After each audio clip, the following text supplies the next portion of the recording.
My partner did not believe you when, on our last episode, you named a term that West Australians used to use for Eastern Staters. I saw that. I saw that she didn't believe me, and I was like, Marin, you do not think that Ben Ainsley... Well, actually, to be fair, Ben Ainsley would totally do that. Would just lie about something and just sell it. So, fair. That's a fair thing. T'othersiders. T'othersiders is a real term. Yep, it was a thing.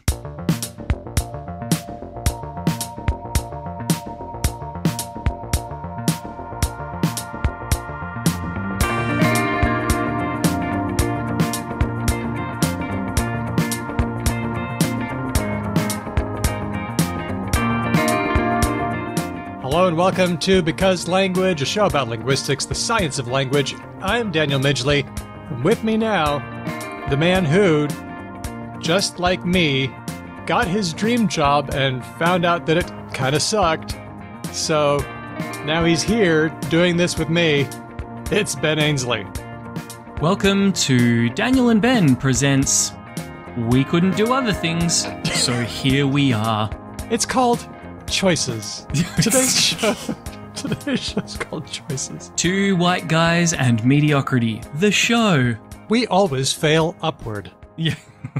Oh dear, it's gotten too real. Okay, hey Daniel, let's address the much less significantly shaped creature than an elephant in the room. Hedvig's not here. She's over. She's gallivanting across the UK doing fun stuff. Yes, she's doing fun, very urgent stuff also, and that's not surprising with the publication of Gram Bank.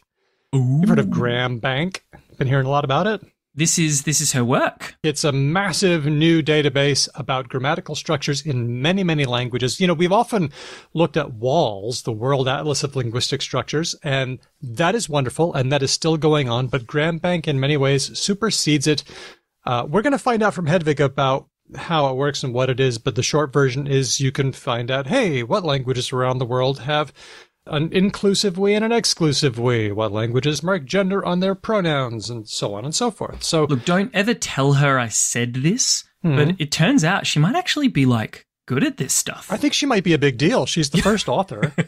What the heck? It's so easy to forget, I think, as you and me, because we often, and if she does listen to this, I hope she doesn't interpret that as like, because she comes across so stupid most of the time. We don't think that you're important or anything. No. It's just that, like, so much of what we do, especially the stuff that doesn't make it into the show, is just like shit-talking pop culture and other things. And one, being myself, can fall into the trap of forgetting that Hedvig is actually very good at what she does, and she has a job and it does things and it makes things. Like, her labor is productive. And so it's really exciting to see that, like, there's a little bit of that, like, oh, our nerd went out there into the world and did really cool things. She was the superhero all along. Yeah. I mean, no one would question that she's way cooler and more competent than both you and I. Oh, I know that, but I wasn't expecting, Hildegard et al. With such a large and talented group of owls. It's amazing.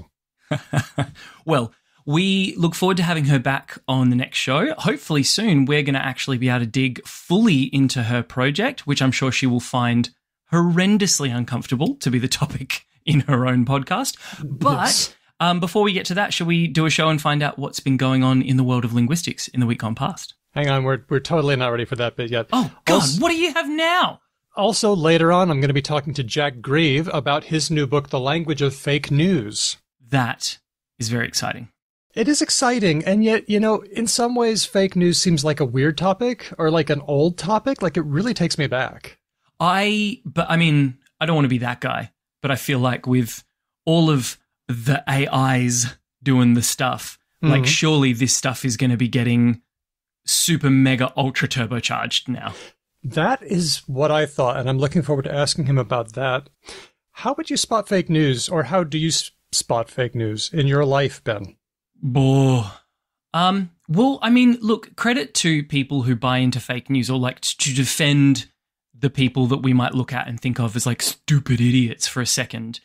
One of the problems with spotting fake news, I believe, is that so much of our news is now sort of putting itself forward in the cloak of fake news. Do you know what I mean by that? Not really. So, like, once upon a time, in the ancient and distant past, the news was really boring. It was the boring thing. Yeah. Right? You're old. You must remember this time, right? It was not entertainment. You remember a time when 60 Minutes was considered like good, hard-hitting investigative journalism. Oh dear. It was very serious, It was right. And the more serious it was, the better it felt about itself. And I don't want to give, like fucking 60 Minutes or whatever too much like credit that it doesn't deserve. I'm sure it still suffered from some of the same issues of like institutional bias and people in privilege who have too much power and sway and all that kind of stuff. That definitely would have existed back in the day, no question. But news was like grown-up business, and it certainly wasn't designed to be entertaining. Here in Australia, our 3 broadcast channels, the commercial broadcast channels, Channel 7, Channel 9, and Channel 10, so creatively named. I know. Their journalism ran at a loss, and it was like the standard or the badge of their organization, right? Yes. Like it was the thing that you had that you were proud of that did good, serious work. And fuck, that's gone, right? Like I think we can just say well and truly, in the mainstream, that kind of news more or less doesn't exist anymore. They really did sort of gatekeep. And now there are so many other sources of news that you can go to, and it's entertaining. I have family members who are like, well, that awful channel, at least it's a bit of fun, right? It's entertaining. The other news just makes you feel bad about yourself, like you have something to do. You have to do something. I have to talk to my students about this quite a lot because of, like what I do for a job. And the way I describe it is that like journalism should be like eating your vegetables. Right? Yeah. It's necessary. It's really important. And you're probably not going to like it the most, right? Yeah. And I just yearn, like, I'm old guy yelling at clouds. I fully understand that. But I yearn for a time when everyone just understood that, like, the news is boring and sensible and we have to consume it anyway. Yes, because it's full of fiber, right? Yeah, exactly, right? But now it's just whoever... And it's not just that whoever shouts the loudest gets heard. I don't think that's purely what's going on. There are still news organizations that are trying really hard to do good work, but even public broadcasters like the BBC and the ABC, they are groaning under the weight of this like attention economy. And so when I said that a lot of real news is dressing itself up as fake news, is that like a large number of these news institutions find themselves having to ferociously compete for the attention of people that is split between 8 different screens and 115 different apps, and they have to somehow try and cut through that noise. And for the most part, it seems like even serious news institutions are doing that with clickbaity titles and, like the hallmarks of like crap fake news. There's also this thing that people are doing where they're saying, well, bias exists everywhere, which is true. And this station is really biased. But hey, the serious news folks, they've got their biases too. So really it's all just the same and I can watch whatever makes me feel good. Look, I know you agree with me and we're just 2 guys agreeing with each other on a podcast, but I find that argument especially specious. Yes. Right? Like it's at its best, it's deeply ignorant, and at its worst, it's deliberately misinterpreting and misunderstanding what is actually at work, right? If someone can look me in the eye and say Fox News is just as biased as MSNBC, but in a different direction, I cannot respect that person's opinion. I cannot. Yes, it's a phony equivalence, and it just shows that they do not understand what is going on and the purposes for which fake news is intended to work. I guess maybe we'll do some educating on this show. Maybe I'll get educated by Jack Grieve, who's been studying this for a while. So we'll be talking about his new book, The Language of Fake News. Now, before we get... no, there's more. Daniel, plug. Will you let me fucking segue to the news already? No, because we have to do a plug. Plug is what's next. Our latest bonus episode was a mailbag episode in which we tackled all of your questions. Like, why do we say, here you go, when you give someone something? Mailbags are the best episodes. They're so fun. Yeah, they're great. We asked, how can you reduce something to something? Why do we say, the thing is that? And why are there some contractions that just look plain strange when we write them? So, if you want to hear that bonus episode and all the others as soon as they come out, you can become patron at the listener level. Depending on your level, you can get shout-outs, mail-outs, bonus episodes. Every patron gets access to our Discord server. The whole gang is there, sharing articles, information, words, Wordle results, and just having a lot of fun. We would love to see you there. So head on over to patreon.com/becauselangpod. And thanks to all our patrons. Okay, can I do it now? Can I do it? Do it. Yep, do it. I can do it? Ready. It probably won't make the cut, but I just need the listeners now to know I've tried to segue to the news like 4 times and Daniel shut me down each time. So, Daniel. Yes. Unless you speak now or forever hold your peace, can you tell me, please, sir, what has been happening in the world of linguistics in the week gone past? There's been a lot of banning of words, banning of language, a lot of official action taken on language, a lot of language policy. Okay. More than I've noticed for a long time. So banning. So this, when I hear this word, I need some clarifying context, right? Because these days when stuff gets banned, I immediately think of like don't say gay bills and like books about being alive and trans not being able to be read and stuff like that. Is that what we're talking about? I mean, there is a lot of that going on. Right-wing authoritarians are trying to put rules on what we're allowed to say and do and think. Okay. And then they dress themselves up with the Party of Liberty or something. Yeah. Some shit like that. We're all about ultimate freedom. Oh, cool. Can I be a woman? Fuck no. Fuck, that is the wrong kind of freedom. Yeah. God. So I want to talk about things that aren't the USA for a while. Okay. That's fun. The person who alerted us to this is Catherine Cellier-Smart at smart_translate. This is about Russia banning foreign words. So this is an article from Reuters. Apparently the Duma, the lower legislative assembly, adopted a bill that forbids the use of foreign words in Russian unless they don't have a native Russian word. Right. So to clarify, this would be like, say, in French, for instance, the French might refer to hamburger, right? And the Russians are basically saying like fucking none of that unless there is no Russian version. Right, because it's all degenerate West nonsense and it'll destroy the country. Yeah. The text that country that has so often fallen under the sway of the West and is a notorious like domino that falls so readily. Yeah, it's so susceptible to Western influence. Certainly hasn't been the thing that broke the back of like 7 different land invasions. Anyway, yeah, well, cool. It is like that, isn't it? It's like a country's last desperate gasp. It's like some kind of extinction burst when things aren't going well in other ways, but they can't address the real problem. Then it's like, quick. Let's do say something hamburger with language. Yeah. So what are some of the ones they want to do away with? Well, that's the thing. The articles that I've read are very vague, and it doesn't actually have a mention of what the words are. Okay, so it's a dog whistle. There's going to be a list, but it didn't get signed into law with this. There's going to be a list. There's going to be a list. Oh my god. The text of the law actually says and this is in translation, when using Russian as the state language of the Russian Federation, it is not allowed to use words and expressions that do not correspond to the norms of modern Russian, with the exception of foreign words. That do not correspond to the norms of modern Russian. That's a pretty loose law. I'm a little bit worried about the norms of modern Russian, but anyway. Okay, so that's one. Yep. But less expectedly, Italy is doing the same kind of thing.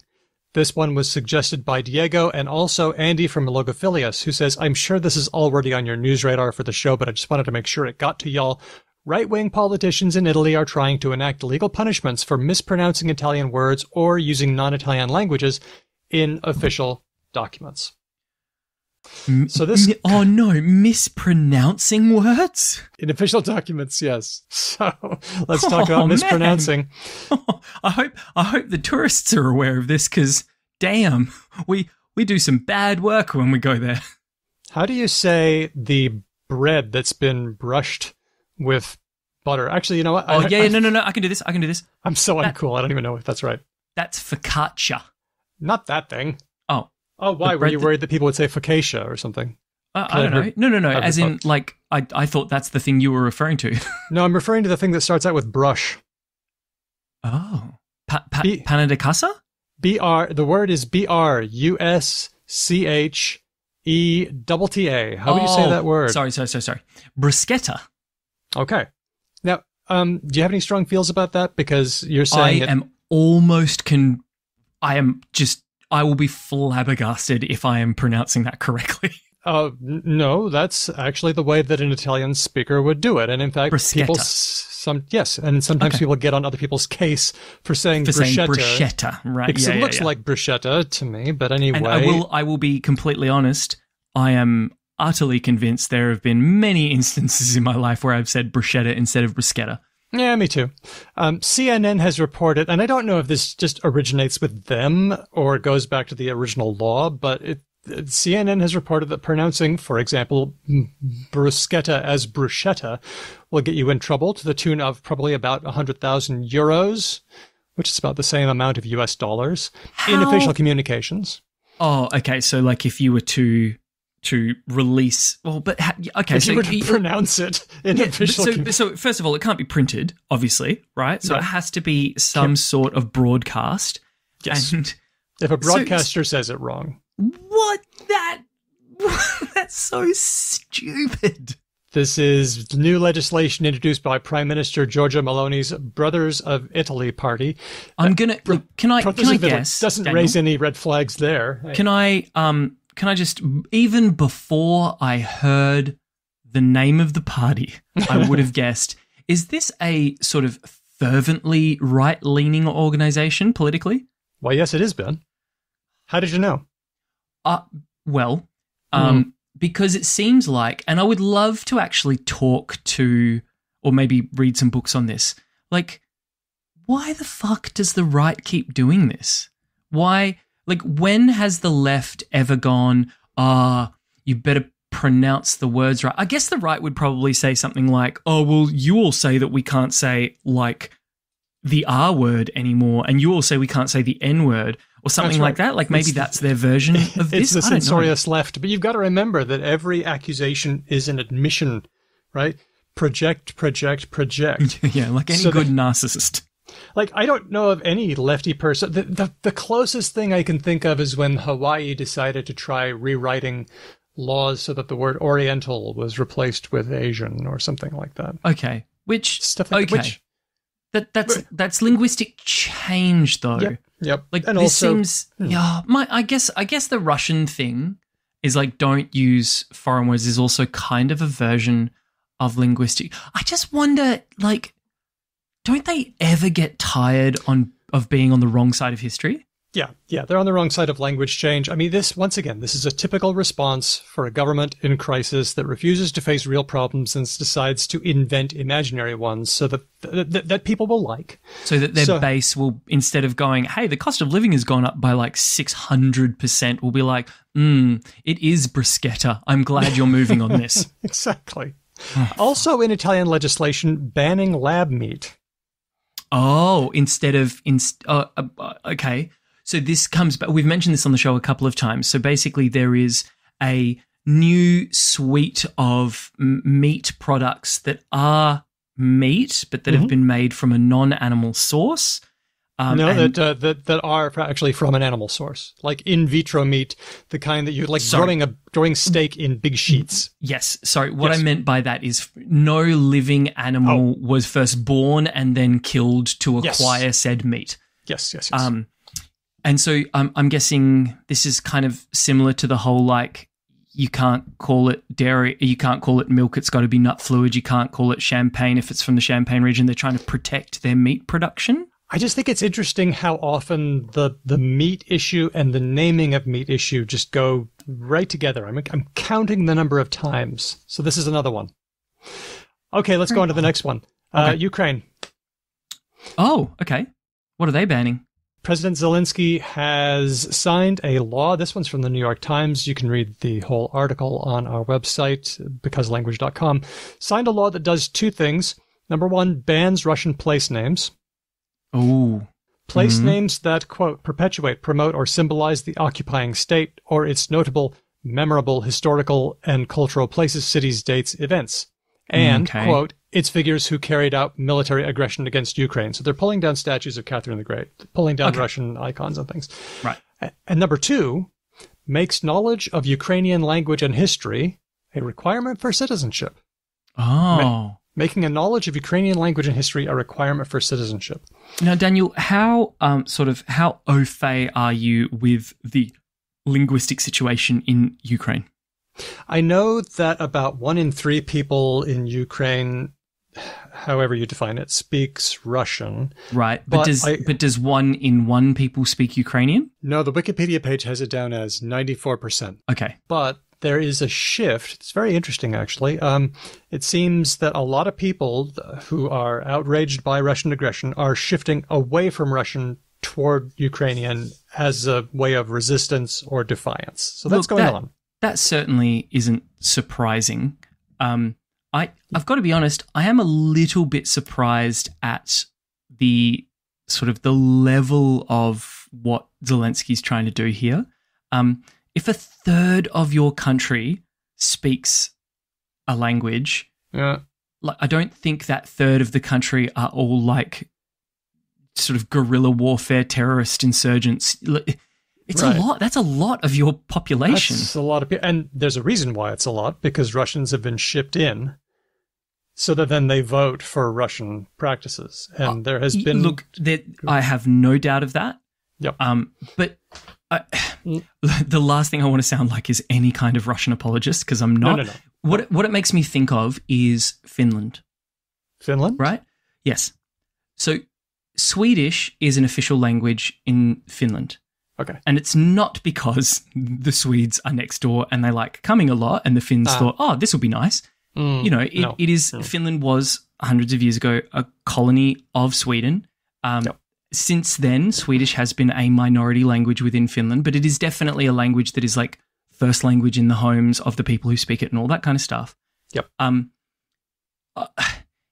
I feel uncomfortable with the idea of singling a group of people out based on the language that they speak, because yes, language can signify identity, but through the lottery of birth, a lot of these people have just been born into Russian-speaking families, love the Ukraine, I'm sure, hate what Russia is doing and all those sorts of things.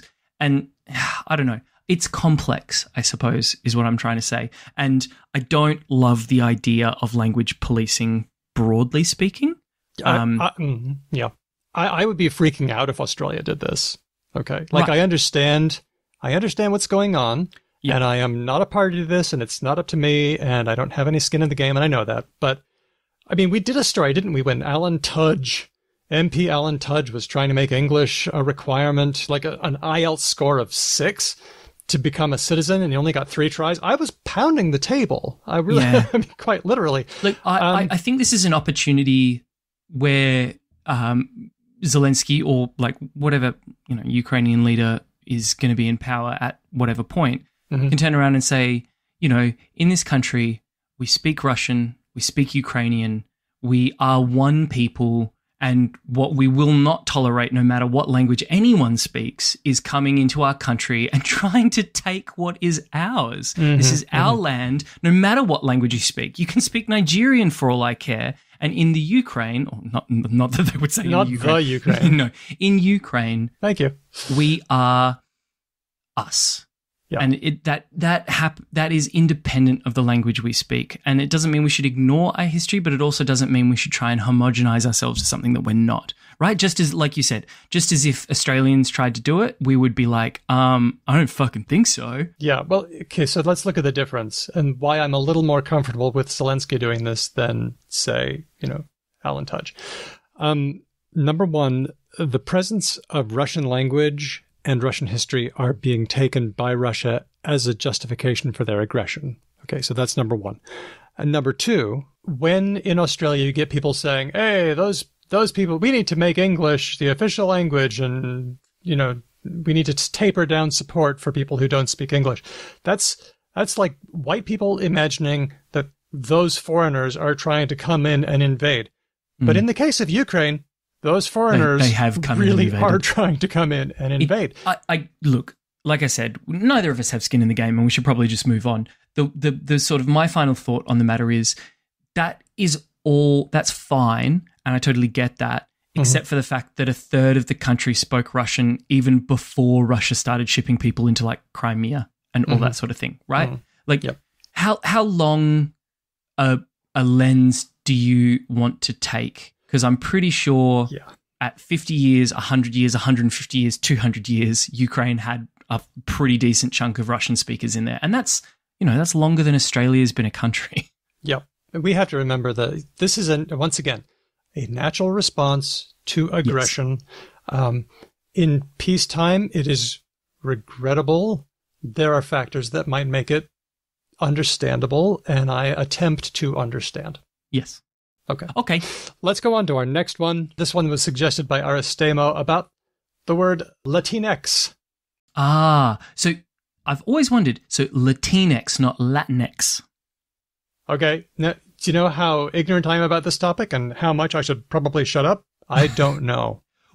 I've only ever seen it written. Well, I have to imagine you pronouncing it right because it's a transposition of Latina or Latino. So I would imagine Latinx. I was just taking the O and the A and replacing it with an X and pronouncing it straight up. But please, anyone correct me if I'm getting it wrong. This is some action by Representative Maria Elvira Salazar in Florida, Republican of Florida, to ban the use of the term Latinx in public executive branch documents. And the context is that the word Latinx has popped up in some government documents. So Salazar says, the Biden administration is waging a woke crusade on Latino identity in the Spanish language. We cannot allow the Biden administration to use White House communications to attack our language and impose progressive ideology on our people. Apparently imposing regressive ideology is okay in Florida, but just not progressive. Look, first of all, I would very much like to question the idea that the Biden administration even had anything to do with this. If it's government documents in the Florida legislature, or it might not have been. It could be out of the White House. Okay. I find that possible. So if it is out of the White House or if it's not out of the White House, the only thing I would say about this is I will completely and forever accept this coming from Latinx authors. Do you know what I mean? Yeah, I see what you did there. If this is just like some random white guy who saw a blog post and was like, "Oh, I'm going to do this," and they didn't think any more about it than that, I also would say that that's probably a questionable instance of it being used. Yep. But if the people who are writing these so-called official documents are themselves Latino, Latina, or Latinx, then I'm all for it, obviously, because that's the word that group of people want to use to refer to themselves, and it doesn't seem a lot more complicated than that. You know what I've noticed also? A lot of people prefer Latine because... So my sense that of what I'm reading from just bopping around is that a lot of people do use Latinx. It's very important for some people for their identity. A lot of people don't like it. A lot of people prefer Latine. Latine, Latinae? No, Latine, just not Latino, not Latina, okay. Latine with a letter E. Okay. Because it seems to conform more closely with the way a Spanish speaker would say that. But our pal Old Ann on Discord points out, I'm just going to quote here, from someone following U.S. politics closely, this is performative wedge politics. Polls show many or most Latino, Latina, Hispanic people don't like the term Latinx, so it is being branded as woke and used as a political cudgel. End of quote. Okay. Despite the fact that some people are using it for themselves. Right. So this is one of those things that's going to have to work through the system. Do you remember how we called Sweden once? Oh, no. Oh, God, we've been doing this show a long time. Refresh my memory. There was a thing where you could call Sweden. Oh, that's right. There was a volunteer. We called Sweden and we asked the nice volunteer what she thought of hen, the invented, all words are invented, the neo-pronoun that it's non-binary in Swedish. And she said, I didn't like it at all.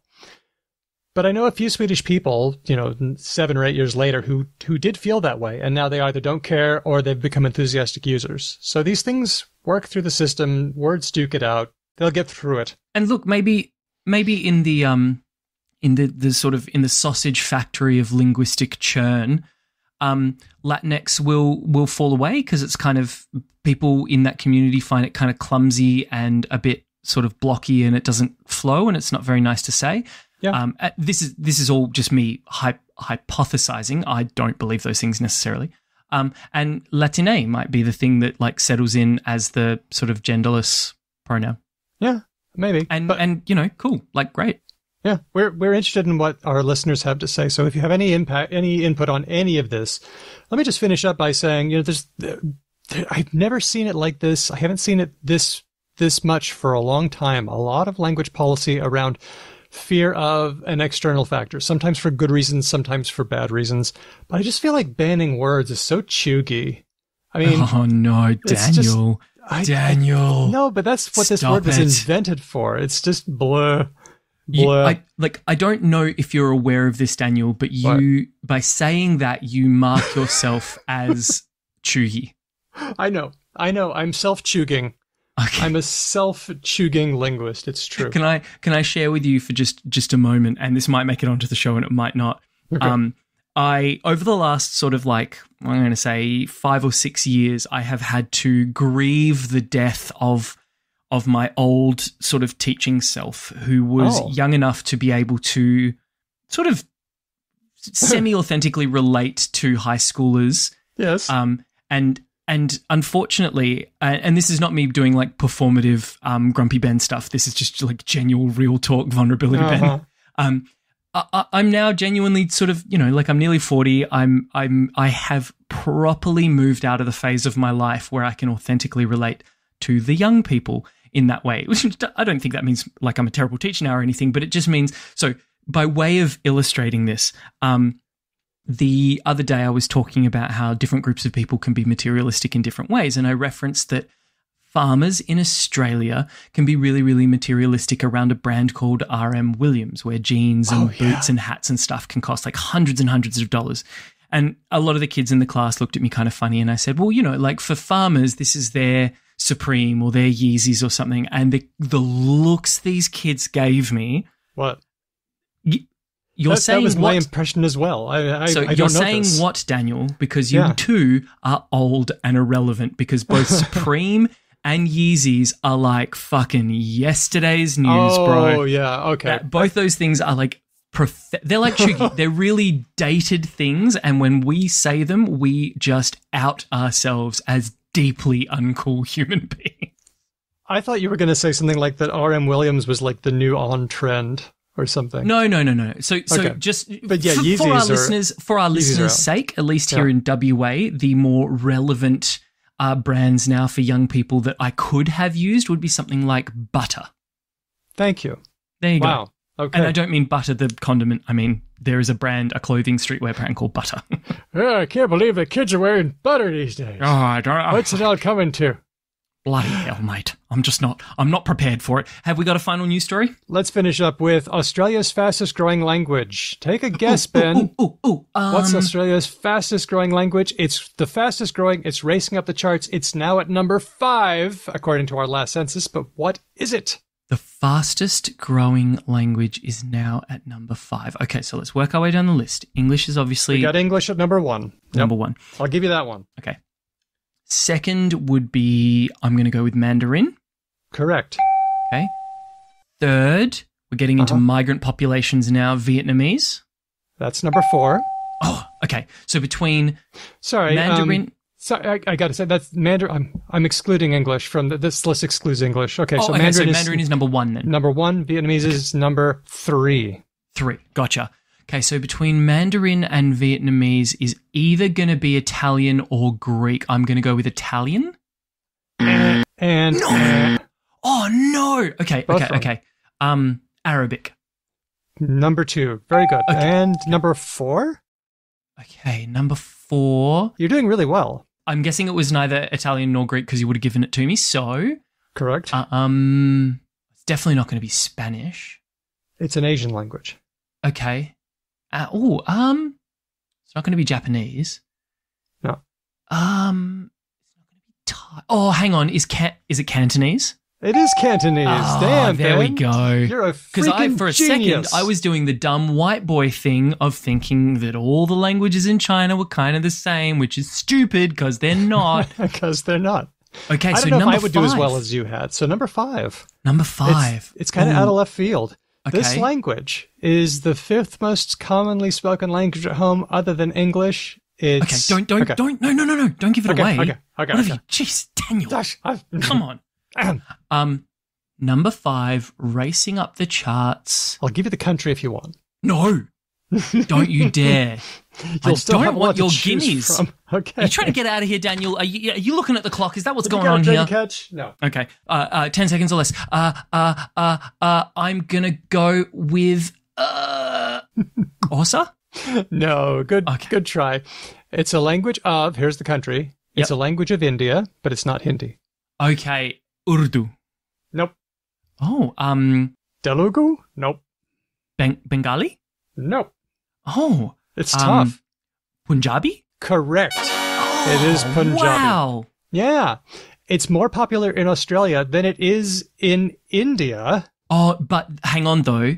That's because Punjabi doesn't just come from India though. Yes, okay, that's correct. In the census, and I think we probably need to say that in relation to Punjabi because it probably informs why so many people in Australia are speaking Punjabi because it is spoken in Pakistan, it is spoken in Afghanistan. If you believe that Kashmir is a place, it's spoken there as well. So yeah, like it's a pretty widely spoken language. The article from the abc.net.au from Alex Brewster points out that it is very, very popular in Australia, one of the top languages, and yet is not taught in schools. And there's a number of vox pops, a number of interviews from folks who say, well, hey, this is important to us and we would like to see it in schools. Damn right. And let's remember that 1 in 4 of us in Australia speaks another language at home. And for school kids, that's 1 in 3. I think if we want to promote multilingualism, school classes are fine, but a lot of people never remember them, which is fine too, because I only remember a little bit of chemistry, and the important thing is that I remember a little bit of chemistry. But if we want to support students with those languages, a good way to do it is to support those languages, is to support students who have that language in their background so that we can be more fully multilingual in Australia. I don't have data in front of me to back this up, but I'm just going to sort of intuit my way to a comparative analysis here. If we have data that shows very, very clearly that Indigenous students all around the world do much better if their language is supported in that school, then surely that is true for other languages too. I think so. And just the pursuit of multilingualism is a wonderful thing. In a supposedly multicultural country. Ben and I know that we are a couple of white guys spouting off about language. We will immediately defer to anyone who has a view on this, and we want to hear it. We'll read your comments at the end, so get them to us. hello@becauselanguage.com. Please critique us. We welcome it. It's time to play Related or Not. Oh, this is going to be a really boring round because I can't compete with Hedvig. But you can compete with me because Diego thought of this one. And so you haven't looked at the answer? I have looked at what I did was, and this is what I always do. Oh, we're doing the honor system? So that we can both play. I looked at his 2 words without knowing the answer, gave my answer, and I'm going to read to you kind of what I wrote. And then I looked up the answer, so now I know. Okay, that's fun. I believe you. I trust you. You're a good guy. Thank you. You're a good guy too, Ben. Let's hear it. Untrue. Stop stalling. But the words are quest and question. Oh, I thought you were going to say request. Okay, quest and question. Dang. Okay, looking that one up too. Okay, quest and question. Why is there a re? Gut feels straight out of the gate. Yes, related. Now I've just got to justify why. Okay. Can I ask, Daniel? No, I can't ask. I'll ask afterwards. I've got to give my answer because otherwise I'm cheating. Quest and question are related because they just are very, very close. Like quest is such a sort of particular phoneme collection, and they're both spelt the same way. I guess they could have been modified to be spelt the same way later and come from different spellings. Gut feels related. Go. Okay. My immediate response was yes, because I know that question is French, question. And okay. I thought with that QU beginning, quest has to be the same. Oh, now you've fucked me now. I reckon I'm wrong because you've gone question, and I know que in a lot of the Romance languages is like huh or like what. So question is like I assume is like huh-ness. I'm positive those are not related. Anyway, yeah. Okay. Okay, fair enough. Okay, but then I thought that maybe the qua sound or the kva sound could be Norse. Maybe it was like related to west, like you're going west.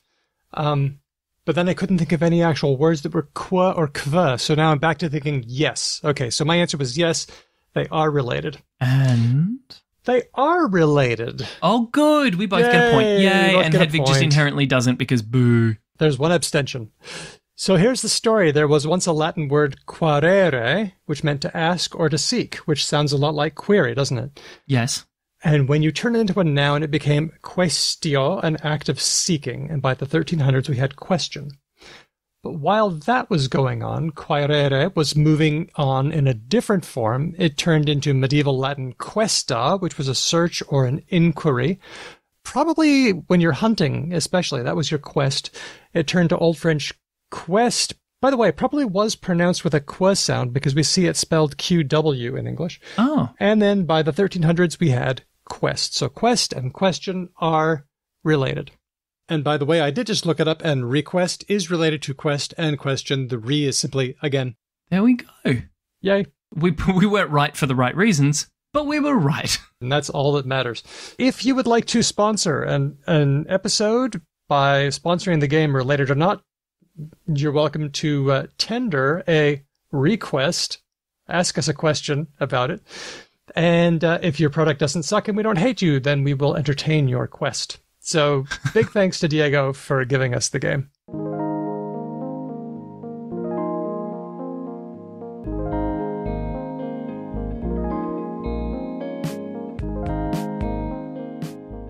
I'm talking to Dr. Jack Grieve, professor of corpus linguistics at the University of Birmingham, Turing Fellow at the Alan Turing Institute, and along with Helena Woodfield, he is the author of The Language of Fake News. Jack, thanks for coming on and having a chat with me today. Thanks for having me in, Daniel. Tell me something about language that you think is really, really cool. Well, I think it's cool just, how intricately language is used in the real world, like reflects the sort of context in which people are communicating, the purposes they have for communicating, and the social situation in which they're communicating and their social background. So I think it's pretty neat how, despite the fact that we see all this variation in languages of the world, and language seems really kind of complex in lots of ways, that and kind of maybe hard to understand why it is the way it is, that when we look in detail at language used in the real world, just how fine-tuned it is for communicating in these specific contexts in these really specific ways. Man, I feel that way too. And you've come up with a lot of specific ways in which people change their language when they're doing something real as opposed to when they're doing something fake. And we're going to be talking about those. Yeah. Or at least in this case, this one guy. One guy. We know people really fine-tune their language, both consciously and subconsciously. But I think it's the way you put it made it sound pretty active, and I think that's largely correct. That a lot of this is done intentionally, or at least reflects intent. And I think that's something that isn't always appreciated, is often denied even. Yeah. The guy that we're talking about is, of course, New York Times reporter Jason Blair, who is the subject of your book, The Language of Fake News, because he was sometimes lying and he was sometimes telling the truth, and we can examine the difference. Yeah, that's right.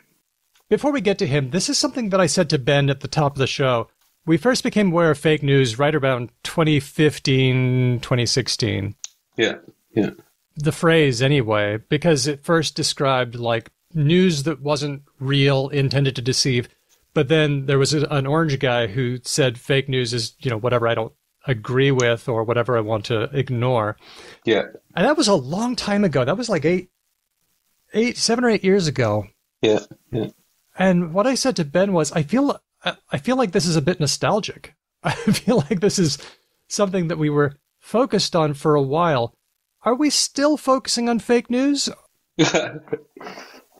What's the story about fake news in 2023? And by the way, this is not a knock on how long it took you to come out with the book or anything like that. Yeah, well, but partially that is true. It took us a while to come up with this book. I mean, it didn't take us a while to, it didn't take us that long to write it. It took it a while to publish it and get it accepted. Yeah. Yeah, I don't know. I mean, fake news, definitely pushes back much farther than that too. But you're right. Like around 2016, there was this 2015, 2016 up into the 2016 election, but then also, with Brexit over here, and just lots of stuff like that. It's sort of been something that rose up then. It seems like it still gets a fair bit of discussion, and I imagine as we go back in, I mean, it had a lot of discussion through COVID too. Sure. With that kind of stuff. So I think it's just sort of one of these things that pops up when there's a lot of like new information flowing around in the news, and where there's lots of debate over what part of it's real. I mean, it does certainly seem like, so Jason Blair's back in the early 2000s, which is before the modern rise of fake news, but it does seem like that a lot of it is connected up to kind of the rise of the internet, right? And to people getting their information online and being able to really kind of curate where they get their information from and be able to kind of really focus in on information of a certain type from a certain political standpoint. And so, I mean, in 2016, you had, like we say in the book, you had sort of news organizations just like literally arguing over whose news was fake, and that became actually the subject of the news, right? Was covering the fakeness of other news organizations' news, right? It just spirals, right? Where both sides were doing this very, very quickly. And we're still having that discussion, aren't we? I mean... Yeah, no, I think it's just, if you have this like highly polarized news landscape, then it's almost inevitable, right? Because you have different news organizations reporting opposite things, or at least giving opposite opinions on the same piece of news. And it seems like, increasingly more and more opinion, or more and more explicit opinion in the news. And therefore, if that's what the news is doing, then almost all of it's fake from one side's perspective, right?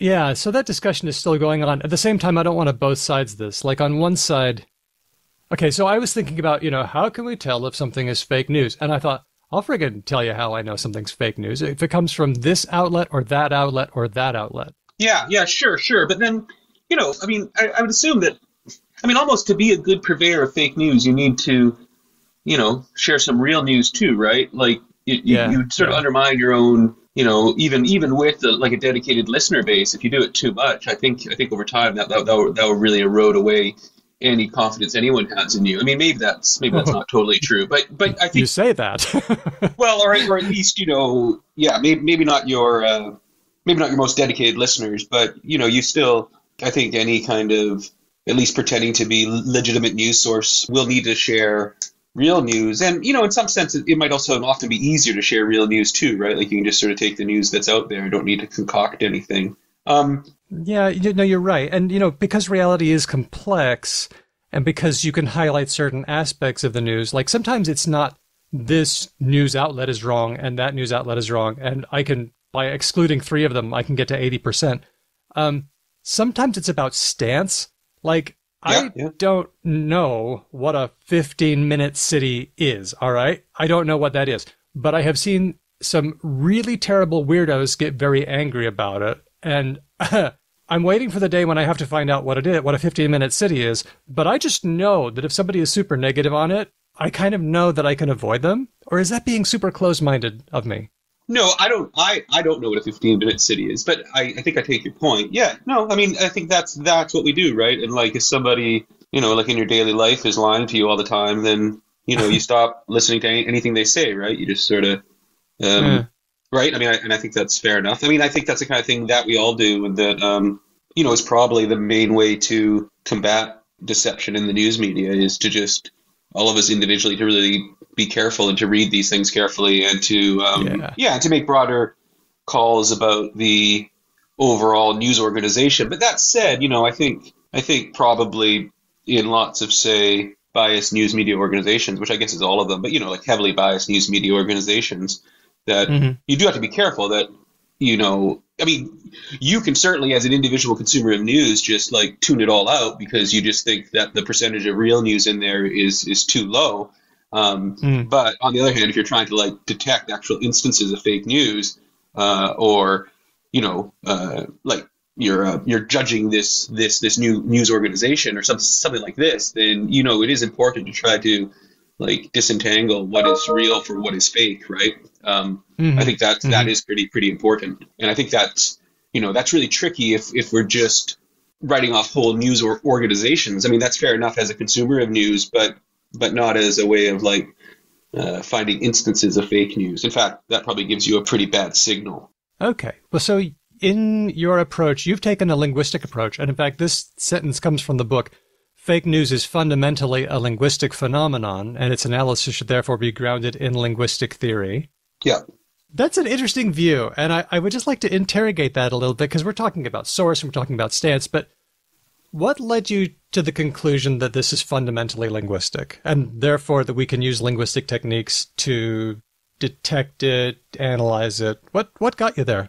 Yeah, I mean, I guess you could certainly have news where a picture is a big part of that news, and increasingly those can be easily faked. So I wouldn't want to say that it's like exclusively a linguistic problem, but no. I guess the point I was trying to get to is something like, in general, at least at this point in time, and in probably even more so historically, news always has some kind of linguistic component to it, like some kind of language in it, right? So it's either, text-based news or on the radio or on TV. Yeah. There's usually some kind of language there, especially if it's to be effective. I'm not sure if we would call just like like that doctor picture of the Pope, like floating around the internet as news. I guess it could be.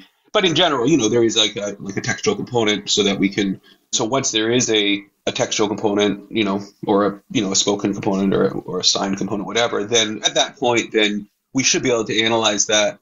We can analyze it linguistically. And then the argument we try to make in the book is that depending on how you define fake news, that it's really meaningful to analyze it linguistically, like that there is a reason to believe that the language, that the structure of real and fake news will differ in systematic ways and interpretable ways. And we also argue that if you define fake news in other ways, that there really shouldn't be any kind of, or there really is no good explanation for why the language would differ. And so depending on how you define fake news, I think a linguistic analysis, or, if you want, just like any kind of language analysis, including, a machine learning based approach where you're looking at language patterns, should be effective. I don't think it's always the case that it makes sense to say that there'd be linguistic differences between real and fake news. But I think if you define it carefully, then there is a theoretical basis in linguistics to try to see differences there. And better still, then it becomes tractable because the words are there for you. Yeah, and I think, the way that we kind of really focus in on is that fake news, really requires intent from the author of the fake news to deceive. Okay. That is to say that they that they believe something they believe something different than what they're telling you, and they're telling the reader things that they're not trying to inform them, they're trying to deceive them, and we think that then creates a signal almost necessarily. Okay, so it's not just that the fake news story is something that turns out to be wrong.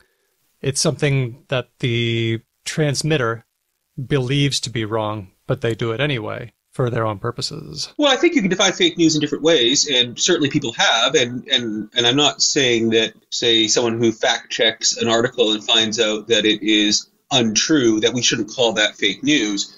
But yeah.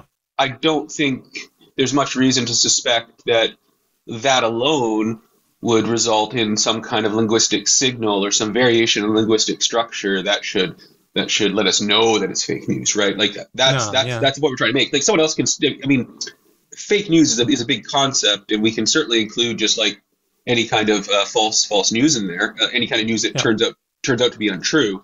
But I don't think there's much reason to think that there's a linguistic signal there that distinguishes false news from true news. So in your analysis, you used the work of Jason Blair, New York Times reporter, who sometimes did true news, sometimes did fake news. Yeah.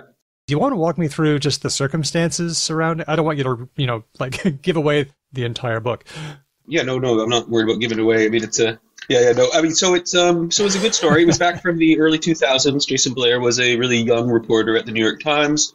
I think it's fair to say it was a really pressurized time at the New York Times and in news media in general, because this is right around the time that sort of online news is rising. All these, newspaper subscription services were falling off, and people were trying to figure out what to do about that. We already had at that point sort of the rise of sort of, alternative news sources like blogs and things like that. This is before social media, but it's not before blogs, mailing lists and things like that. Yeah. And so in that context, this young reporter, Jason Blair, starts working for the New York Times, getting quite a few corrections, issues like that, but moves up despite it and starts increasingly doing really high-profile reporting. It was around the time of the DC sniper stuff, when there was someone out on the kind of interstates around Washington, D.C. It turned out to be not a father-son pair, but a man and a younger man pair who were out shooting people. And so he was set down to cover that. This is also around the time of the Iraq War, so he was also covering various people's families. So he wasn't in Iraq; he was in the U.S., but covering soldiers' families and things like that.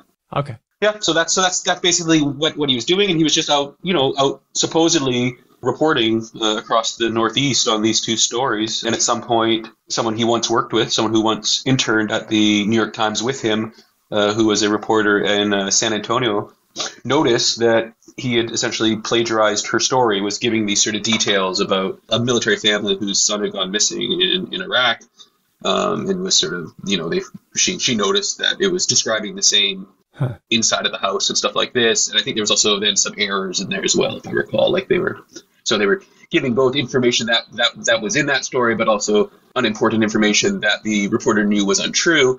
And then this got revealed to the Washington Post, which is the New York Times' rival, and the media reporter there, Howard Kurtz, who's now on Fox News, still around, then broke the story. And then I think it's unclear how public this would have gone without the additional coverage of a competing news organization. But then that really snowballed, and pretty soon they did this big sort of internal investigation at the New York Times, and went through, I think it was about 6 months of his articles, and really checked each one and found that about half of them had been really totally faked, as in either plagiarized, but they were all faked in the sense that these were articles where he was supposed to be, or at least most of them were he was supposed to be on site somewhere, and he never went there. It was then later revealed that he had written these from his apartment in New York City, and that and that he'd really taken advantage of access to all this online news media, right? So, he could read other people's reports. He could do all sorts of things where he didn't have to necessarily experience it himself. He could infer this or take this information off. Yeah, but make it up or plagiarize it, or kind of do a bit of both, right? Kind of collage it all together. Yeah. And so in your work, you said, okay, I got a bunch of stories from the same author. Some of them were real. Some of them were concocted, or we're calling some real, some fake. Yeah, yeah. I just took a look at all the work that I have seen, because we've done on the show lots and lots of stories where people have examined lying. Yeah. And gotten people to lie in the lab and see what the language is like. And so I'm going to summarize, I see here in my writing, just when I was going back over my notes, when people are lying, they tend to use fewer first-person pronouns like I or we. So that was one thing in past work. And also they tend to obfuscate more, and I'm not sure what that refers to, maybe more convoluted language or something. Yeah. But I wanted to just take a look at some of your results, and we could play a game called What Do You Reckon? Where I just pick out something and then say, what do you reckon? Why was this indicative of lying? Should we go? Well, I mean, maybe quick though. Like we don't find that with first person pronouns. We certainly find more pronouns in general in the fake. But Really? But the argument we make in the book is that we shouldn't expect everyone to lie in the same way, and we should expect people's lying to reflect the motivation for lying and the circumstances in which they lie. But we definitely find more pronouns in general in the fake. You're right. On page 45, I see first-person pronouns are up in fake news, contrary to what I just said, and third-person pronouns up in fake news as well. Huh. Yeah, I mean, right. I wouldn't be too surprised if this shifts for other people. I also wouldn't be too surprised if, what happens in a lab isn't what happens in the real world. True. The lab itself isn't a neutral context, right? I mean, that's the context in which someone's communicating, and so, in these kind of situations, you're getting a picture of how the specific group of people that you sampled from to bring them into the lab are lying in the lab in this situation. Okay. But yeah, I'm happy to play the game. Okay, let's play the game. You have average word length in this person's stories, higher in his real stories, and his sentences got a lot shorter in the fake stories. What do you reckon? Yeah, word length short in the fake stories. So in general, what we have there is it goes along with the pronoun pattern, and that's that we find basically that all these features that are associated with more informationally dense text, so texts that are really trying to maximize the amount of information that can be put into a text, in this case a newspaper article, that any feature associated with really trying to convey lots of information concisely is more associated with his real news. And I think that makes a lot of sense. I mean, for two reasons. The first is that, Jason Blair wasn't lying to try to convince you of some information that he really wanted to convince you of for nefarious purposes, right? He wasn't lying to enact any kind of social change or to scam anyone. He was rushed, right? And he was, the economic change he was trying to do was his own, right? He was trying to up his productivity and make articles that would move him up through the organization and satisfy his bosses. And so in those cases, right, the whole problem he had was a lack of information. He had to write all these articles, but he hadn't actually done enough legwork to get the information. So then when he starts writing these articles, he's in no way motivated to make these super concise and dense, because, that kind of implies that you have information you want to share, right? And that you're trying to fit a lot of information into a short text, which is something that I think journalists and, academics both do. If you don't have any information to share, then you're really not going to be trying to make short texts that are very dense. You're trying to pad it out, just like, say, somebody who's not faking a academic paper, but who is trying to stretch an academic paper, for a class or something, right? Where you just pad it out. And so that's what was happening here. And so in that sense, it's not surprising that it was less informationally dense. And that you're not using these long words that tend to convey more specific information. On the other hand, the other thing is that he was really rushed for time. And, I guess academics know this too, but I'm sure it's true of newspaper writers, and that's that when you're trying to write concisely, that takes a lot of time. And so if you're really pressed for time, that means you're probably not doing a lot of proofreading of it. And, one of the main things that you do when you proofread, or at least that I do and that lots of people do, is try to make it more concise, right? Try to cut words. Yeah. And one way we cut words, especially when we're working with word limits as opposed to, say, character limits, is by using these longer words. And that's the same reason why the pronouns are up, right? So pronouns get cut from concise writing in general, right? Pronouns are more common in conversation than they are in writing, and they're less common in really carefully written things, because, normally a pronoun is something you've done to link some entity across sentences, but, you can also compress those sentences through relative clauses and other types of noun modification, and then you don't need to keep repeating the pronoun over and over again. You do a lot less of that. So those are related features. How about this one? Emphatics, and I guess these are intensifiers like really or very. There were more of them in the fake stories. What do you reckon? Yeah. So I think it's two things. So I think again it's related to the same point, and that is about concision and stuff. I mean, if you think about yourself when you're writing and trying to to edit things down, one of the things you do is you go through and you start dropping adverbs, right? I mean, it's sort of a standard advice for both journalism and academic writing and creative writing for that matter, right? Which is, things like adjectives and adverbs are kind of superfluous and therefore can often be cut. They're often also kind of editorializing a bit, and that these aren't editorial articles, so those often get cut as well. And so I think it's both of these things, right? So again, it's like if you're trying to make word limit in a short amount of time, which is what Jason Blair was doing, right? Trying to write as many articles as he could over a short period of time. And, these articles need to be of a certain length to be submitted. Then, use of adverbs in general and emphatics in particular are really useful, right? They're a way of padding up the text. You can add them in. You're not really putting in much more information. You're certainly not putting in any kind of information that required you to actually do any reporting. And so I think that's part of it. And you also, maybe just from the other perspective, you don't have as much time to go through and remove these from your text, right? So when he wrote the Real News and he was really, doing his best to really convey as much, all this information he had collected concisely, then, you could see him going through on a second read or whatever and removing these kind of words. I think the other thing is that, it's part of this idea that one of the reasons why, like I said, that newspapers, but also academic writers, creative writers tend to often remove adverbs and adjectives and stuff like that is that they're just not really, they're seen as sort of editorializing, right? Like you can think about an academic paper that has a lot of adverbs in it and often feels like it's pushing a bit hard. You know what I mean? Like it's sort of trying to force, it's moving from the data you're analyzing and showing evidence that should be convincing someone of the argument you're making to trying to convince them sort of rhetorically through the use of adverbs to emphasize things. And so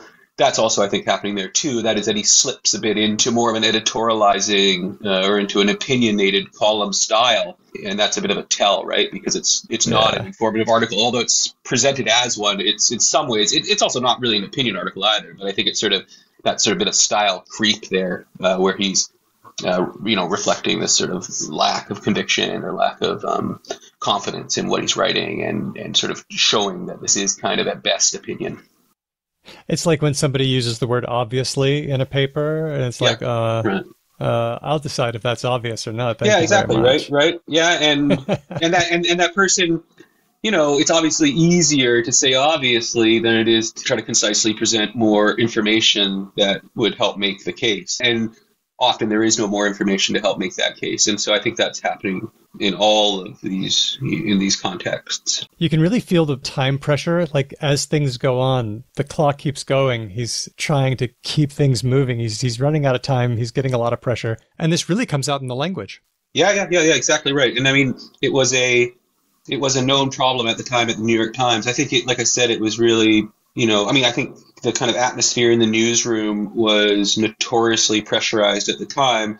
They were doing this thing where they had a kind of a policy where they would, I think I might have the term wrong, but it was something like they would flood the story, meaning that instead of assigning just one newspaper reporter to a case, or assigning newspaper reporters, I guess, to different parts of the case, or to the story, if it was big enough to warrant it, they would just sort of send a bunch of reporters and have them essentially compete with each other. Oh, wow. In this sort of highly competitive environment. I mean, I think by Blair's his own story about it, which, we can believe or not believe, I suppose, but that this really increased the pressure. I think this is also all driven in part by just these newspapers scrambling in the early 2000s to really figure out how to position themselves with the rise of online news. And so this is one of the strategies, perhaps, was to do this flooding of these stories. But then that put a lot of pressure on people to, not just to get really big scoops and evocative information, which, you can kind of do by lying. And there is some evidence that he was doing this, like during the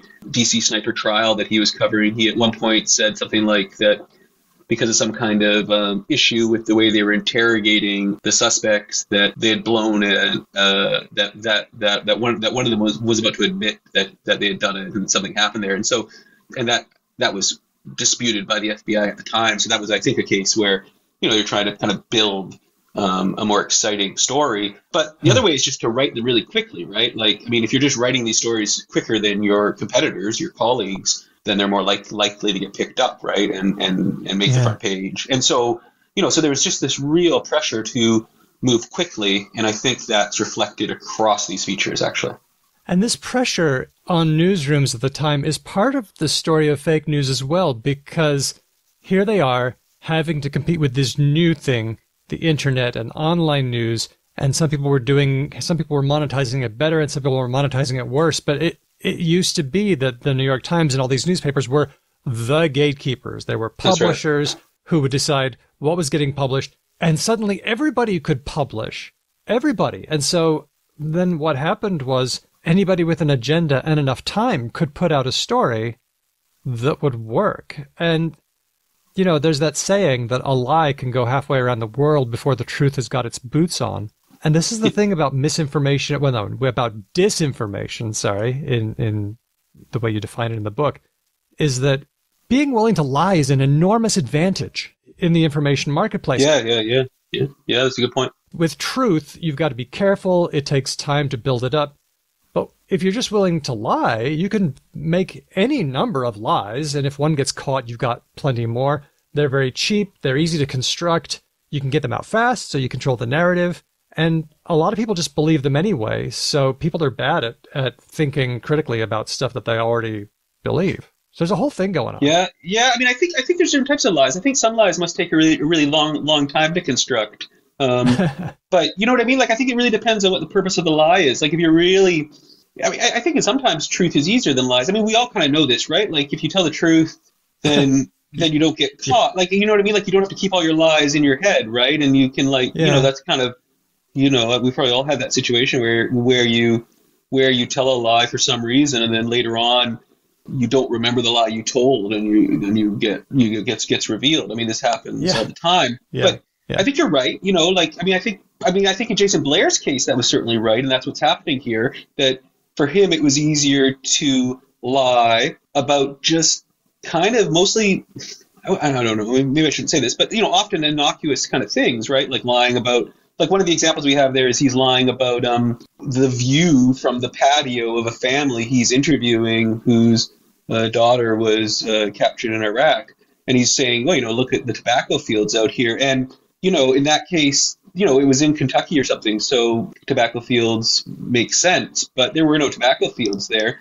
I don't think it was like he could have said anything at that point, right? He just picked what was easiest to say and said it. And so in the case like that, I think you're right. That in that case, it's really easy to lie. But in, you know, you can see in some kind of like high value, I don't know, like propaganda, political campaign that like really constructing these lies super carefully and really, for that matter, making the text itself as convincing as possible could be really harder than telling the truth. So I think that's, I guess, kind of the point we're trying to make in the book a bit, which is that like there's all these assumptions about that we can distinguish true from false and real from fake, but it's more about trying to figure out the motivation of the person for lying and then how that would affect the language. And that should really depend a lot on the motivation and the circumstances in which they're lying.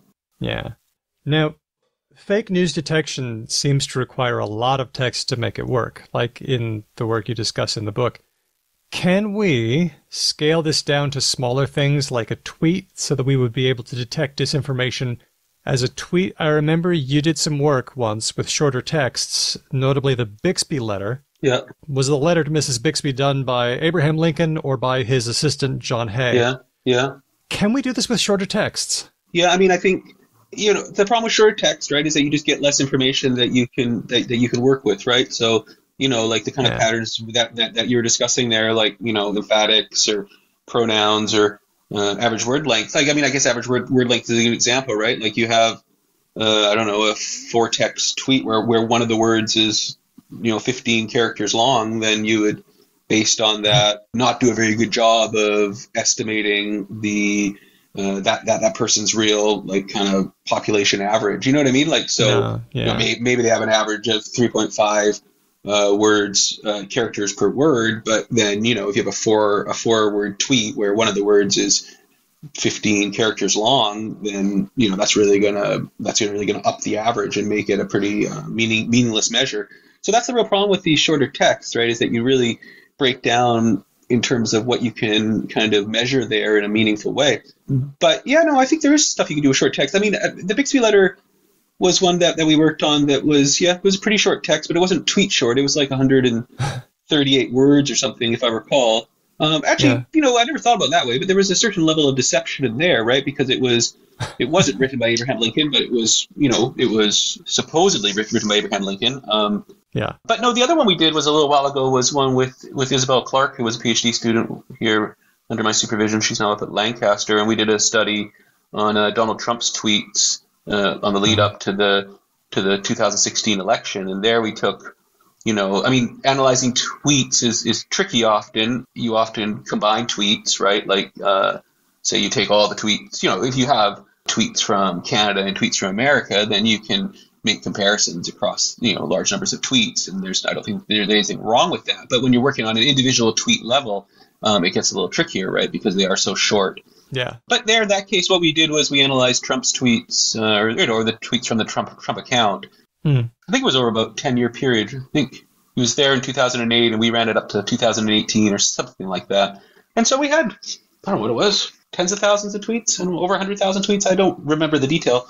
But we analyzed each one of them. Each one of them was analyzed individually, right? And what we could do there was really track on all sorts of different dimensions change in Trump's style over time. So we showed, for example, that not long before he officially declared that he was running for the Republican leadership and, by extension for the presidency, that a style of sort of self-promotional tweets really shot up. We showed, for example, that when he moved from the Republican primaries to the general election, that his tweets became more, sort of like the Jason Blair stuff, less informal, more informationally dense. That really happened.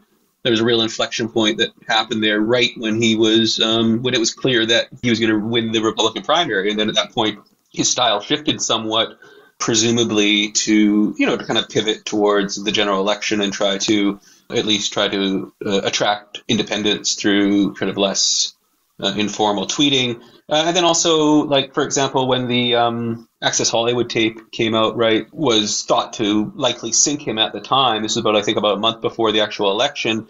His Twitter style changed dramatically in all sorts of ways, including becoming much less engaged with external viewpoints and really kind of like closed in and started just focusing on his own viewpoints and things like that. And so I'm not sure. I mean, probably there is aspects of deception across all of that in a sense. But yeah, self-presentation, communicative intent. I don't know. I mean, is it deceptive to kind of to shift your message when you are trying to appeal to the larger electorate and not the Republican primary voters? I don't know if that's deceptive. I mean, it's presumably savvy, right, to do that. I mean, it seems to have been. I mean, at least it I mean, it's hard to know what worked and what didn't work and what was responsible for his success and what wasn't. But I think we could say at least that his... Or self-presentation. I don't know. Is that deceptive?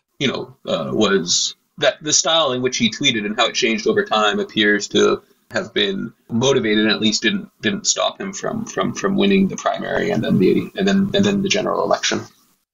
I was going to ask a really stupid question to close out. I was going to say, and this is a very 2016 way to approach this.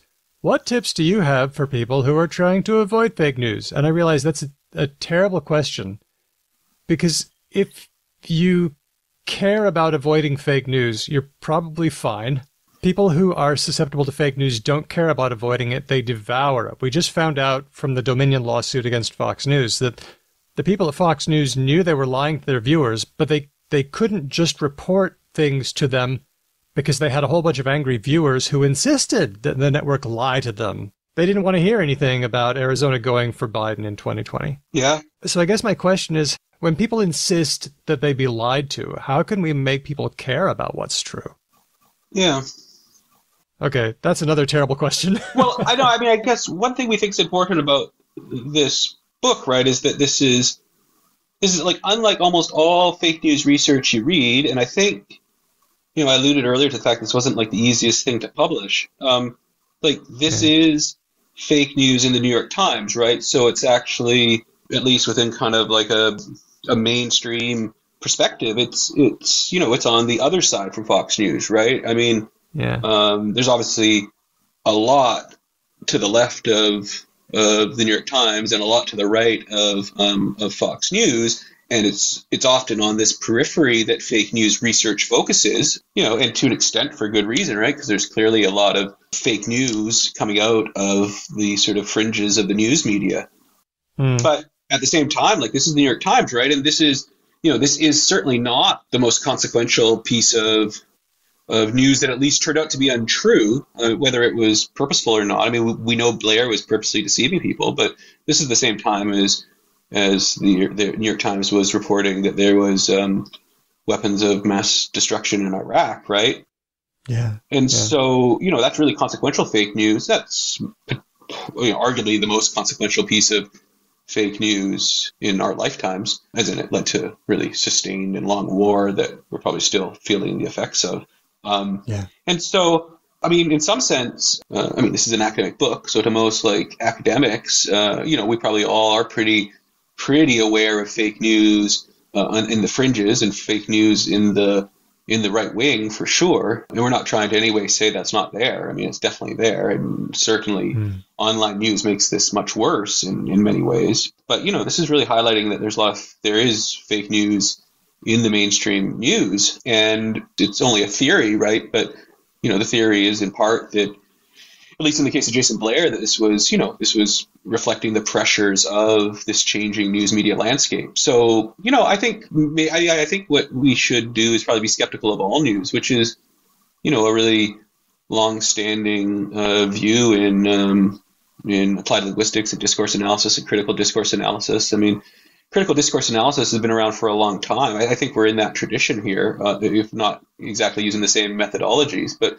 critical discourse analysis in the 80s and 90s, wasn't focusing on the fringe news media. It was focusing on the mainstream news media and how the mainstream news media, has all these vested interests and has all these biases that aren't really there to inform us. And so I think in general, we need to be really careful when reading all this news and be highly skeptical of all of it and really care about the motivations for why we're being given the news we're given and understand that these motivations, when there are real intent here behind, any level of sort of faking of news, that these things should have linguistic consequences. But I don't think it's an easy solution, right? I mean, like I said earlier, Jason Blair was writing fake news for at least 6 months. That's how long the investigation lasted. But it's clear that he was writing fake news before that, or that he was lying. And the New York Times' own editors couldn't catch this. And there's no reason to think that they were,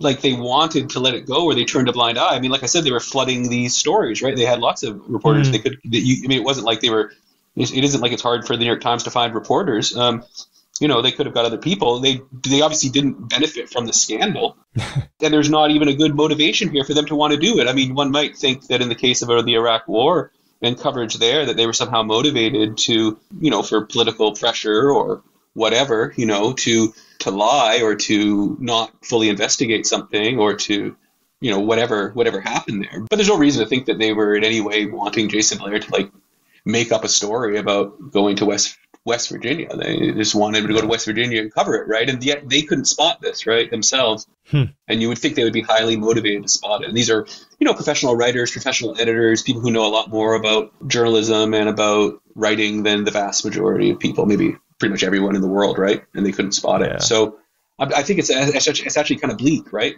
It may seem bleak, but I think what I keep coming back to is that we've never needed skepticism more than we do now. That we've always been presented with disinformation. We've always been presented with fake news.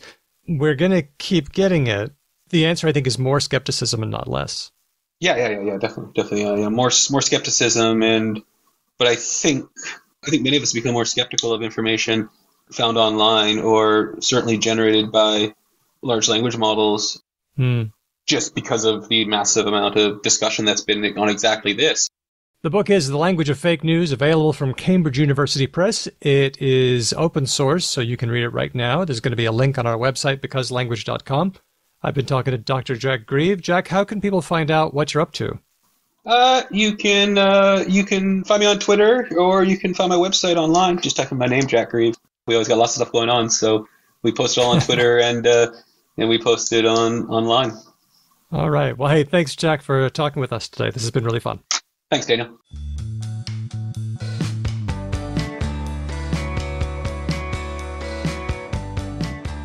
So word of the week time. Word of the week time. Let's start with one from Pharaoh Cat. This one's a couple of weeks old, but it's still really good. Rapid unscheduled disassembly. Rapid unscheduled disassembly. Okay. I don't know this for sure, but I have to guess this is some Musk bro euphemism for like spaceships blowing up. Okay, you've got the right news story. Okay. But, in fact, the term goes back quite a bit farther than that. Oh, is this a thing that's in engineering and has been for years? It turns out it has. So the current story is that there was a rocket from SpaceX recently, Falcon 9. It was unmanned. It was massive. They were testing it to see if they could get it up in the air, land it, see what they could learn from it. Because if you can land a rocket, then you can use it again. You don't have to throw it away every time. Unfortunately, it lost too much hydraulic fluid and didn't land successfully. It went... Exploded. You did? Exploded real good. It was a big explosion. It was a rapid, unscheduled disassembly. Very rapid. That's one of the most rapid unscheduled disassemblies it's possible to have, I think. Instantaneous unscheduled disassembly, but then it would be an IUD, and that's already taken. Yeah. So this sounds like a huge euphemism, and it is, but it's not unique to SpaceX or Elon Musk. Now, I have to say thanks to Fiona on our Discord who helped us out by pointing me to a Stack Exchange article, really useful. People there found an instance in 1967, a publication called the MAC Flyer, which referred to unscheduled disassembly. So that's one thing. In 1970, there's a gun book, Gunner's Mate, which says, in this case, recoil may be accompanied by a rapid, this is a little different, rapid unintentional disassembly of the gun. So that's guns, not rockets. And then we got to rapid unscheduled disassembly. There are terms, however, in the New Scientist feedback column used to describe explosions. Fire is referred to as uncontrolled thermal event. Yep. Bursting is unplanned loss of containment. And a crash is deconstructive deceleration. Those are all very fun euphemisms. Another one that's fun, some people talk about Kerbal Space Program. They were like, is this a Kerbal Space Program thing? You've had some KSP knowledge, haven't you? I do, yeah. I played KSP. I probably put, I don't know, that is the sort of game where anything below like 500 hours is child's play. And I am so squarely in child's play. I think I probably clocked like maybe 30, 40 hours in that game. Wow, okay. It is ferociously good way to teach people how orbital mechanics work. Yeah. Easy to start, hard to master. Is that what we're talking? Yeah, for sure. Like you can get your spaceship up there and orbiting, and then you realize the thing that is amazing about Kerbal Space Program is that for all of us who grew up post the space race with like internet in our homes and stuff, and like fucking landing on the moon, whatever. Like you play Kerbal Space Program and you go, holy shit, I can't believe they did that. That's so hard. That's amazing. Well, there's a term in KSP which refers to crashing onto the moon or some surface of a planet. Lithobraking. instead of what's the actual form? Like atmospheric braking. Yeah. Yeah, not atmospheric. No, this is lithobraking, where lithos is rock, so you're crashing against the rocks. I've also seen ablative lithobraking, which the ablative part means away from. This is just continuing it's a fun space tradition, and the rocket wasn't a failure. They did learn things from it, and they're working on keeping going. All right. This one was suggested by Diego. Algo speak. Okay. This is fun. This isn't anything new. Well, I assume this is to do with obviously algorithms, but see now these days, so many different facets of our world are sort of like built around the concept of algorithms that this could actually refer to a bunch of different stuff. This could be algo bro trading space. This could be like the algorithms that define who we are as human beings based on the social media that we consume. Like this, which one does this refer to?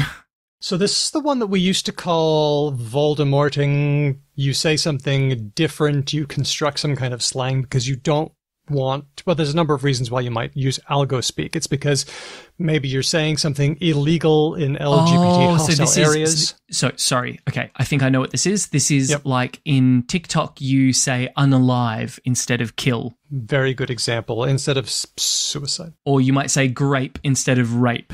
Yeah, this is what we're talking about. And it's because you don't want something to get flagged automatically. That's why algo. More likely, you might be saying something about a controversial person or topic, and you don't want your mentions flooded with that person's stands or trolls. Oh, yep. Okay, cool. Yep, interesting. I think of it as kind of a form of boundaries. I want this conversation to go here, but I don't want it to go farther. Well, sometimes it's that. Sometimes it's just so for instance, in TikTok, absolutely, like not wanting to get flooded by like some horrific fan space is a perfectly valid reason to want to do this. I think algorithmically, right, so much of this is just a person wants to have a meaningful discussion about, say, sexual assault, but because TikTok has so much content, they have to just strike things algorithmically. And so, of course, they're going to, well, not of course, but one of the things they will do is like, well, anyone who mentions rape is potentially going to be advocating rape, so we're just going to ban that content. Yep. Right. So it means, unfortunately, that having meaningful discussions about really important things can get a lot harder in these spaces as well.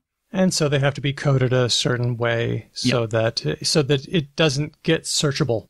So it doesn't get hunted down by people who are looking automatically, or it just doesn't get flagged. It's so tricky, isn't it? Because a lot of the content creators I see do want their stuff to be searchable. They definitely, they're essentially advocates around things like domestic abuse or sexual assault or whatever it happens to be, and they want their message to get out there and go as far as it can, but then they have to operate in this system that it's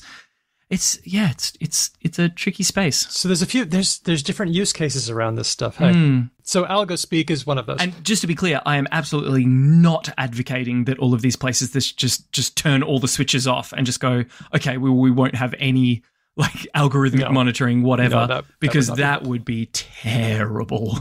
Yes, it would. But I wanted to give Algo Speak a thorough airing, so thanks to Diego. Oh, by the way, thanks also to Laura, who suggested this quite a while ago, and we're finally getting to it. We got there, Laura. We finally got there. I noticed this one a little while ago. An Einstein. Oh, okay. I'm guessing it's not just a smart person. No, it's not. We've all seen work by M.C. Escher. I've got a few books of M.C. Escher's artwork. Sure. The hands drawing themselves, or the staircase that always goes up, that sort of thing. Yeah, there's a lot of cool stuff like that. But one of the things you'll find with Escher is these tiled things, these tessellations. Ah, yeah. So it will start out as lizards, and then it will turn into like diamonds, like a diamond pattern, like a tiled diamond pattern, and then it'll go back to lizards and stuff. Yeah, I know the exact one you're thinking of. Yeah. Or there'll be like angels and devils, and they'll tile in and they'll lock into each other. You take one shape or maybe two and you tile them so that they repeat over and over again. The thing about these things is that after a while you'll get a repeat. It's like with the Frozen 2 wrapping paper that I see on kids' presents all the time. You take a hunk of that wrapping paper. This is the most particular and bespoke reference, but oddly specific. Keep going. Yes. You take a hunk of this Frozen 2 wrapping paper, and you can find a place where you can lay it over another piece of the wrapping paper. Right, and then you get that really lovely, gratified feeling of it sort of disappearing into the seam, right? Because the pattern matches up perfectly. It's exactly the same. Now, the question is, can you find a shape that tiles, but that will never repeat? Oh, I mean, yes, surely, right? Like, so I imagine this is related, and we are so far outside the boundaries of my actual math knowledge, but I imagine this is related to the concept of like unstable three-dimensional shapes. Do you know what I mean by that? Like the ones that no matter which way, they will never really ever settle. They will like always want to find a new thing because they're just unstable no matter how they sit. Oh, this is called the gum book. Yes, that's right. And so I'm guessing this is just like a 2D version of that? It's a 2D version of that. And people have wondered if you could find a shape like that in the 1970s. Sir Roger Penrose, you know, the Penrose Triangle. We have a Penrose Triangle in East Perth, you know. Oh, yeah, the big statue thingy, yes. The big triangle-y thing. You have to look at it a certain way, and it seems to be an impossible shape. It's really cool. Sir Roger Penrose found two shapes that could do it, but people wondered if you could do it in one, if you could find one stone, one shape or one stone. And that would perfectly click into itself, creating a replicating tile, but that would never ever produce a wrappable seam. A repeat. That's right. Wow. And it's called an Einstein because it's one stone. Einstein. Oh, until right now, I did not know that's what Einstein's name meant. I hadn't realized either until I noticed this article. Now, having said that, the Ein in Einstein could be one stone, or it could be in. It could be in stone. Somebody lived inside a stone enclosure.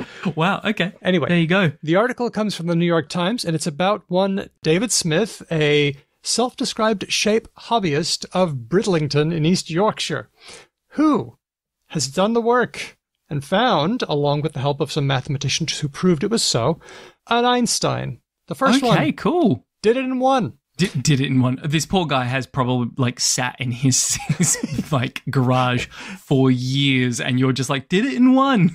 Cut the paper, cut it up in little shapes, used a computer. So what does it look like? It looks like a little hat made up of 8 tiny kites. Take a little kite shape. Okay. Drop them next to each other in the way that they look like a hat. It's not symmetrical. Okay. But if you tile an infinite area with it, it never repeats. Can you drop this into our Discord? I want to see what you're talking about. I'm really struggling to picture it. Okay, you can open up the run sheet now and take a look at the link. It's there. And by the way, this is on our website, becauselanguage.com. I made it a shareable link so that even though it's behind a paywall, you can still read it because it's our gift and the New York Times' gift to you. Oh, okay. How would you... It's not a very appealing hat, is it? How would you describe this shape? A lumpy hat. Do you know... Okay, what it looks like is one of those... You know how there's paint by numbers? Mm-hmm. There's also origami by numbers? Yes. This looks like an unfolded origami by numbers shape. Yeah, it kind of does. So you've got kind of pokey outy bits here and there, and they're all sort of joined together. Like you said, kite shapes is the perfect description, all glumped together to make a... I don't know. I guess it kind of looks like a horse. No matter what we say, when someone goes and looks at it, they're going to be like, wow, that description was terrible. It's hard, radio's a visual medium, podcasting. Such a great thing for a podcast show. That's cool. Someone made an Einstein. Wicked. It is cool. The one catch, some of the tiles are reflections. You have to flip the hat to make it work. But apparently in topology circles, it still counts. So yeah, right. Okay. Cool. It's an Einstein, not related to the physicist, but to one stone. Fun. Finally. Is that our words of the week? No, we got one more. Got one tiny one more. Ferrocat suggested microdosing. Okay. So in relation to the thing that is microdosing, or microdosing as a word being used in a new and different way? Well, let's see. We know that microdosing is taking a tiny amount of a drug to, I don't know, get used to it, or why do you microdose? This is so... I love when you're Mormon shows. This is so cute. I only do caffeine. That's the thing. Yeah. So microdosing is a practice of varying levels of evidentiary support that is supposed to sort of afford you some of the benefits of psychoactive drugs. So for some people with mental illness, this might be like a decreased level of anxiety or something like that. Or I have also heard of it or seen articles talking about people using it in terms of ways to sort of get more mental labor out of themselves. So maybe being more creative or being more sort of able to work longer, that sort of thing. Right, but okay. The key here is, though, the micro bit is sort of taking amounts small enough that you don't get high in the traditional sense, because you want to be able to go into the world and function, and you don't want to head to work tripping balls on acid. So you gotta play with the amount. Play with the quantity. Okay. Well, this is extending itself semantically a little bit. Here's the quote from a Tumblr blog that Ferrocat showed us: microdosing on living in a different time zone than my partner by simply having a completely different sleep schedule than him. This is my life.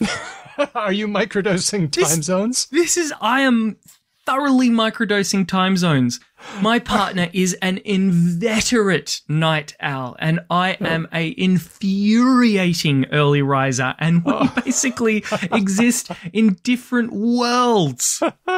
That's great. I have realized that even though I don't want to go to bed when my partner goes to bed, I think it is better for me not to be as night owly as I might be. So also, I think there's also an argument to be made about one of the two partners just like giving in and adopting the other one just so they don't have to live in different time zones anymore.